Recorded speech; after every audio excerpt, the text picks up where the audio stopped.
We gotta straighten up the living room. We gotta make sure that the spare bedroom has all the boxes out of the way. If nothing else, we could put it back in storage. Also, we're gonna need to mop the floors, wash the dishes, really scrub the walls in the bathroom because it's starting to look really disgusting, especially after your little cry fest from the last time you were in there. And groceries, we gotta make sure we have enough food because, trust me, they will eat us out of house. And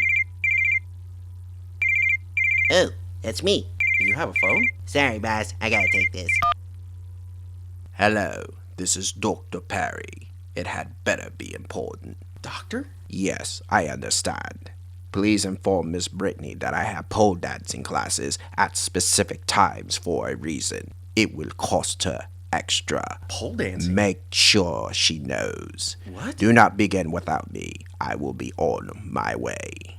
RJ, what the hell was... Yeah, sorry, boss. I have business to attend to. I'll be right back. But... what the fuck just happened? Here.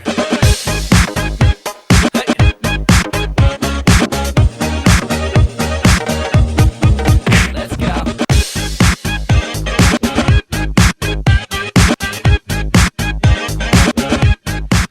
Really? Doctor? Huh. Hi, Faceless here, and rather wrap my head around of what just happened here, let's take a look at Spy. Susan Cooper, played by Melissa McCarthy, is a CIA analyst paired with Agent Bradley Fine, who's played by Jude Law. She's basically Fine's eyes and ears on the field, and they work really well together. Kinda like how Oracle is to Batman, or Katana is to Master Chief. Anyway, while on a mission to infiltrate this supplier's house to figure out where the bad guys are hiding the nukes, Fine gets killed by Raina, played by Rose Bynum.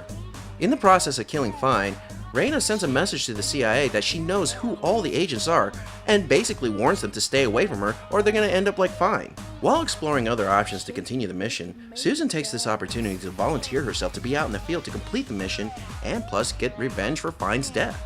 Since the bad guys don't really know who Susan is, she's practically unknown, the director approves the request and so starts the real meat of this film. And let me tell you guys, this movie is freaking hilarious.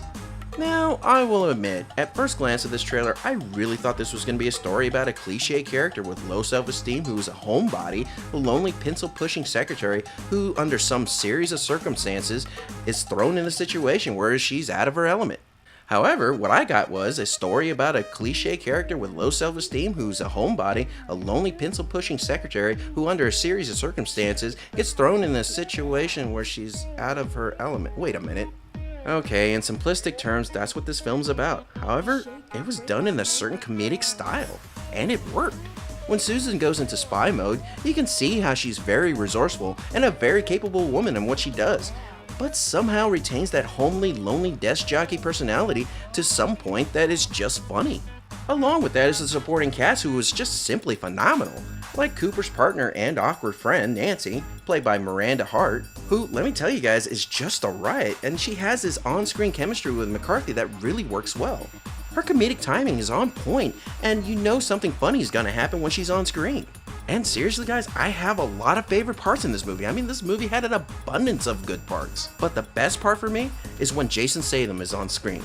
We all know that he's pretty much a badass action hero in most, if not all, his films. But as a bumbling action hero, pure comedic genius. One of my favorite parts is when he's boasting to Cooper about his past activities and what he had to do to survive as a spy. And if you guys really pay attention to his ranting, he is actually listing all the moments that he had in his previous films like Crank and Transporter. It's almost like a nod to his fans. In turn, it just made his presence on the film more enjoyable. And even the villains on this film had their own comedic flair. Don't get me wrong, they had a sinister presence, to a point, but you couldn't help giggle with some of the dialogue and their actions. And the overall pacing of the film was well done, and by the end I was extremely satisfied. They really didn't take a joke too far, and they just gave you the right amount of comedy that just had you rolling from one scene to another. Let me tell you, it was a hell of a lot better than the last piece of shit comedy film I saw. That movie. So my final recommendation, if you want to have a good time laughing your ass off, then go watch it in theaters. Otherwise, buy it when it comes out on video. I know I will. Well, this wraps up this episode. If you have any comments or any opinions, please leave a comment below. And as always, you can find my previous episodes on peanutbutterdisaster.com, where there are other critics and reviewers with great content. So, check it out. Hey, boss, I'm back. Oh, what do you know? The doctor has come home. Yeah, I didn't mean to run out on you like that, boss. But this was under special circumstances. RJ, what was that all about? Well, it helps bring in extra money here and there. But you change your voice? Yeah, I have a knack of doing different voices. Like, check this out. I'll get you next time, Gadget.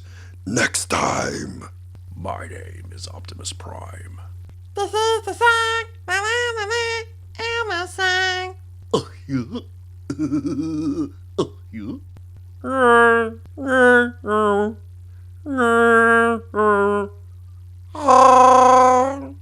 I am Captain Hokkaido Sulu. Oh my. All I can say is, wow. I'm impressed. Well, if you like that, check this action out.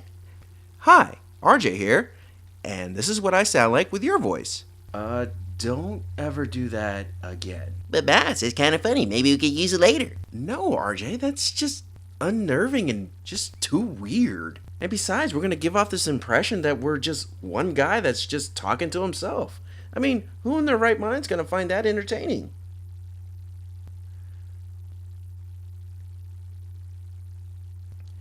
Well, with that being said, this is Faceless, signing off. Stop that!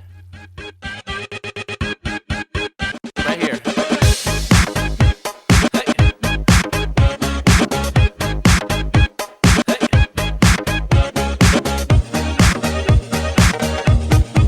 Let's go.